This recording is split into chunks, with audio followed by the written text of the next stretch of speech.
Moradores de Santo André sofrem com calçadas em má conservação. Novas funções ganham status de profissão no Brasil. Aplicativo ajuda passageiro na hora de solicitar carona. Tire suas dúvidas a respeito do imposto de renda. Secretária de Saúde de São Bernardo, Odete Gialdi, fala com exclusividade para o J+. E hoje, em nossa entrevista, eu recebo o engenheiro Fábio Schmidt. Quarta-feira, 30 de março de 2016. Está no ar o J+ ABC.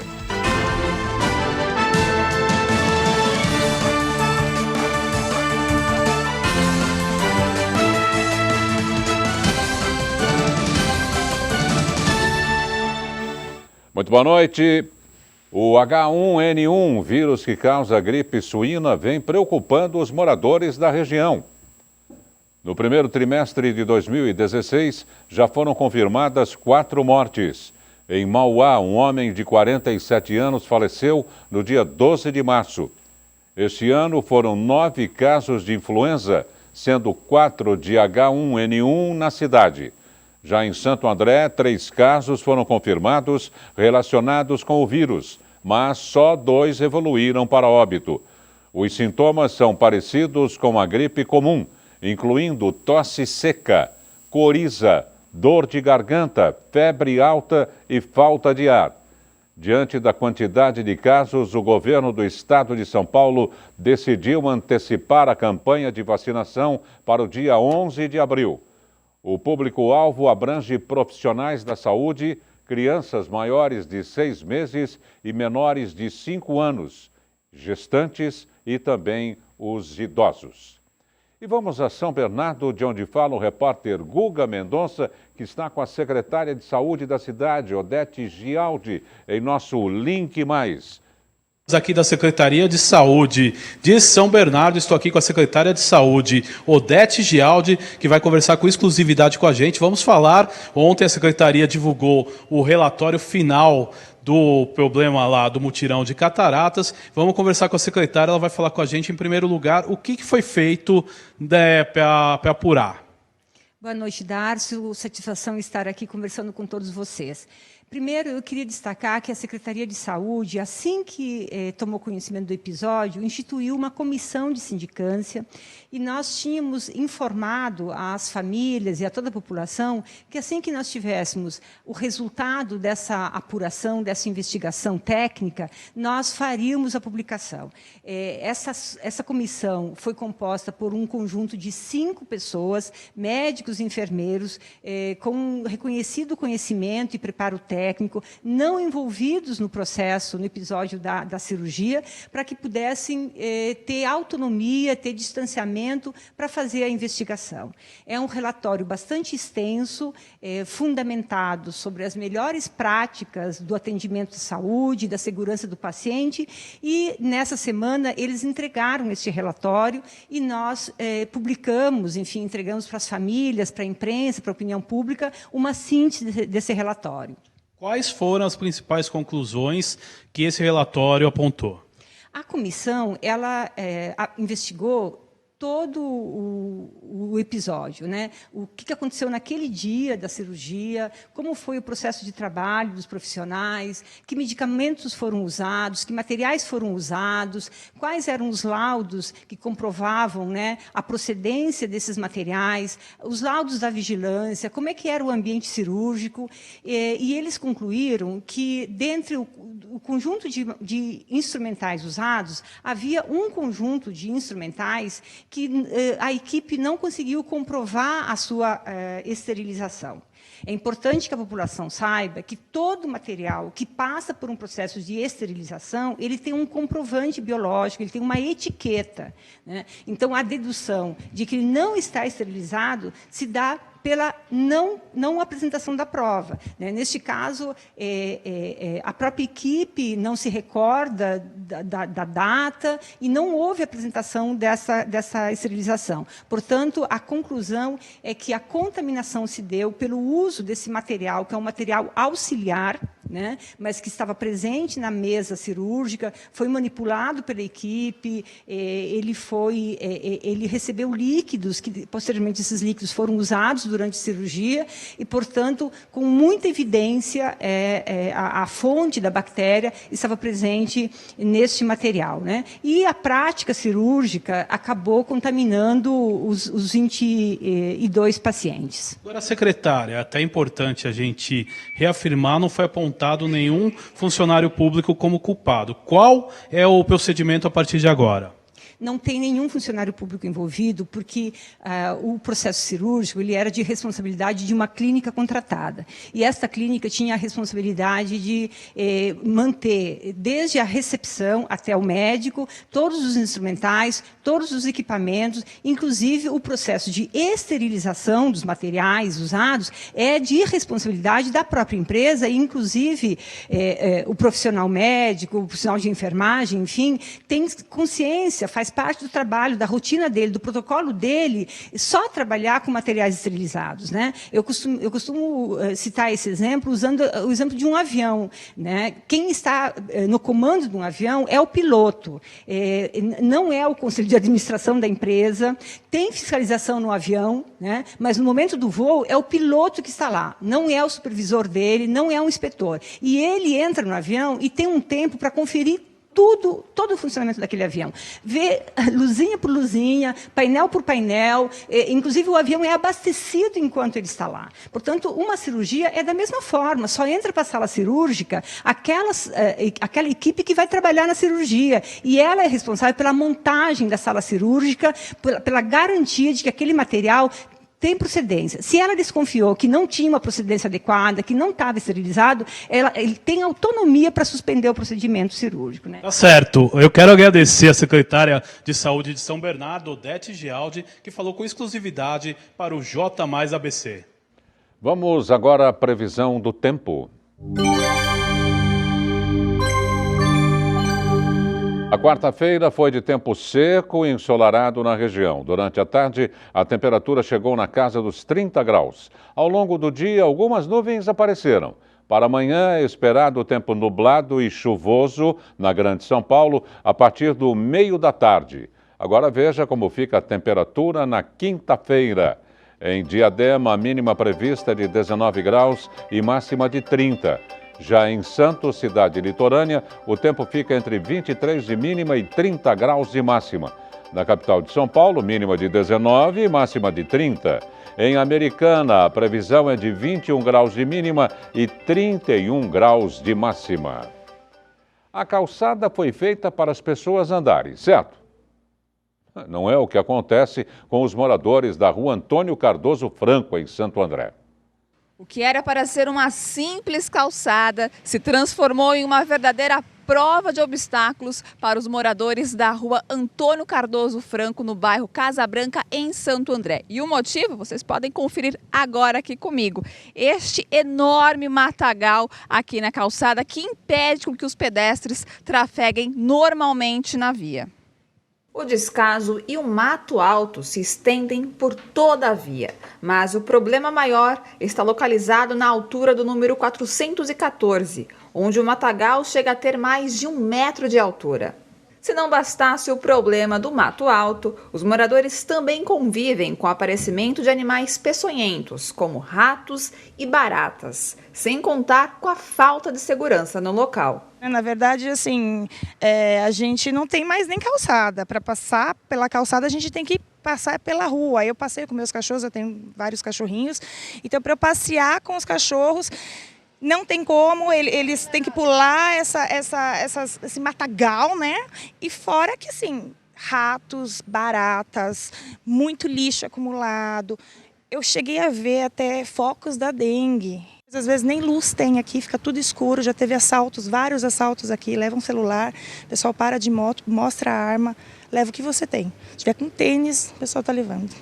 Se você também tem problemas no seu bairro, rua ou sabe de alguém que tenha, entre em contato com a nossa produção pelo e-mail pauta@tvmaisabc.com.br ou através da nossa página no Facebook.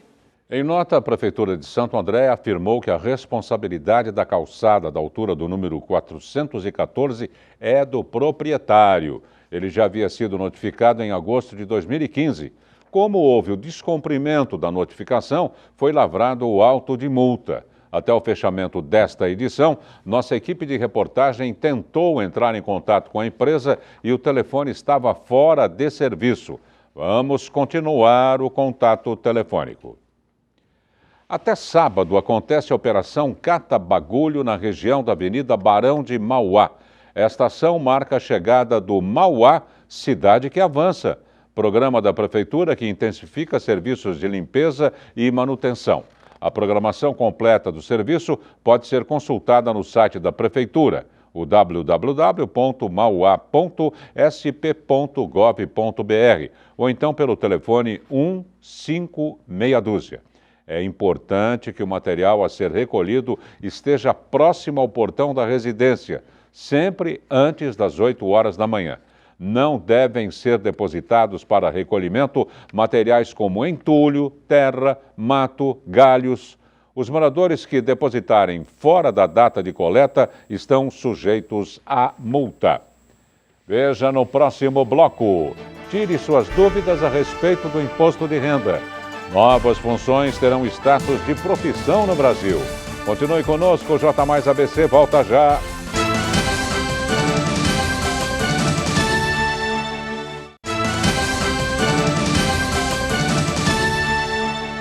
Novas funções ganham status de profissão no Brasil. Veja quais são elas.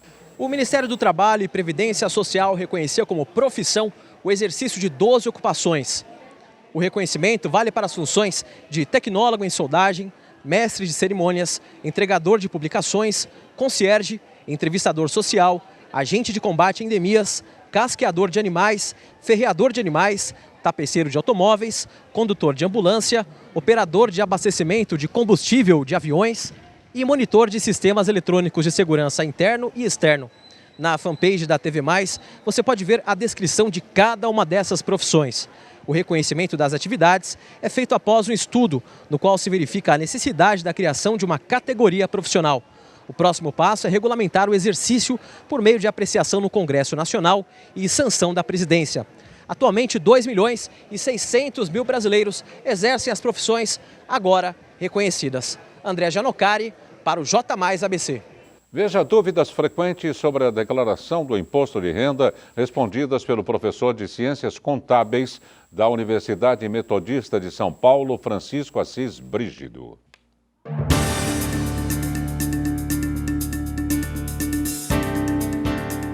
Regra geral, a esposa é dependente do marido, né? Os filhos menores de 18 anos de idade, mesmo acima disso, até 24 anos de idade, quando sejam estudantes universitários, né? Os pais, né? Os avós, existe uma relação muito grande de dependentes. Você tem que analisar, né? Se a pessoa tem rendimento próprio, né? E compensa fazer a declaração em conjunto. Tá? Mas você pode lançar os teus filhos, né? Com 18, 20 anos de idade, até 24 anos, que sejam estudantes universitários, nada impede. E lançando o respectivo CPF. Veja aqui, o fato, até uma novidade na declaração deste ano, porque acima de 14 anos de idade já tem que colocar o CPF do dependente, o que na declaração anterior não era exigido. Muitas vezes você faz a declaração em separado e coloca teus filhos na tua declaração e a tua esposa também coloca os filhos. Quer dizer, mais um ponto para o fisco cruzar essas informações, tá? Serviço online para web e redes móveis ajuda usuários na hora de conseguir carona. É isso mesmo, carona. Quem nunca precisou dela?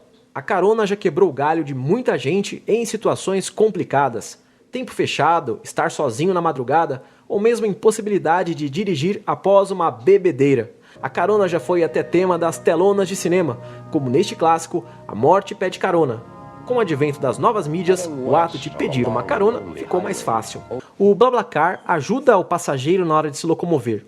O serviço pode ser solicitado via site ou aplicativo, disponível para os sistemas Android e iOS. Funciona assim: quem vai viajar de uma cidade para outra avisa no BlaBlaCar que tem lugar no carro e o horário da viagem. A ideia inovadora é fazer motoristas e passageiros pouparem despesas e amenizar impactos ambientais. Segundo a empresa, no ano passado, o compartilhamento de carros evitou o consumo de 500 mil toneladas de combustível.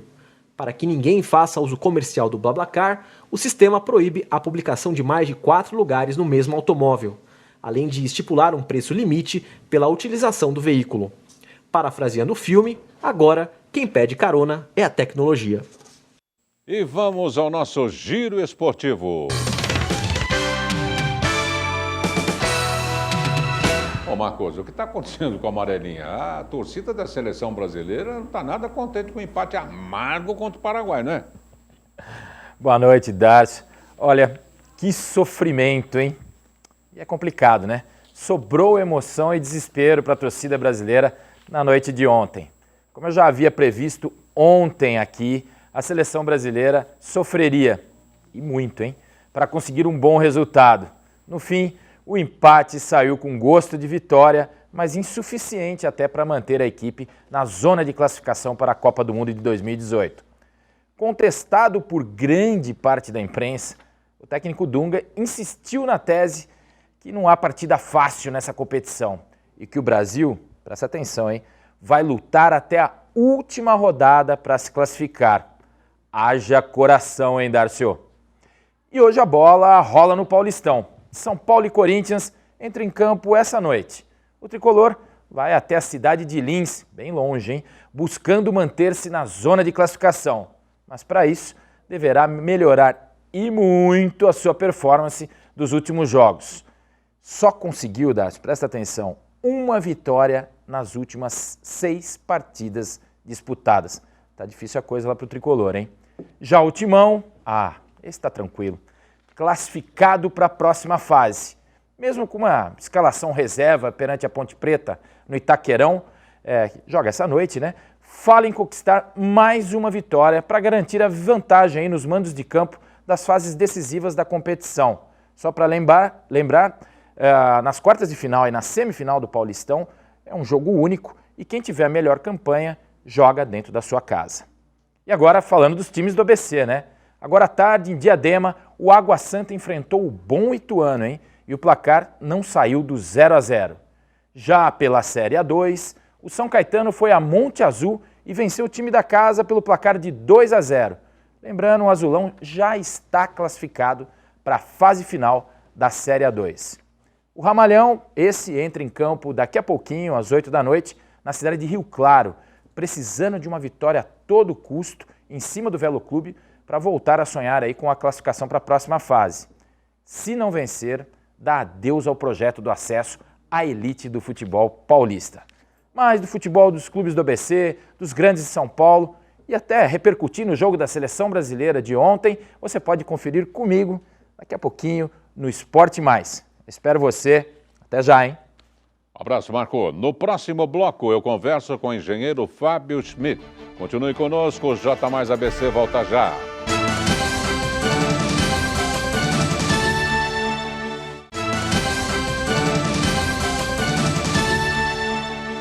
A Associação Comercial e Industrial de São Caetano, a SISCS, elegeu a nova direção da entidade. A eleição estava marcada inicialmente para o dia 28 de janeiro, como prevê o Estatuto da Associação.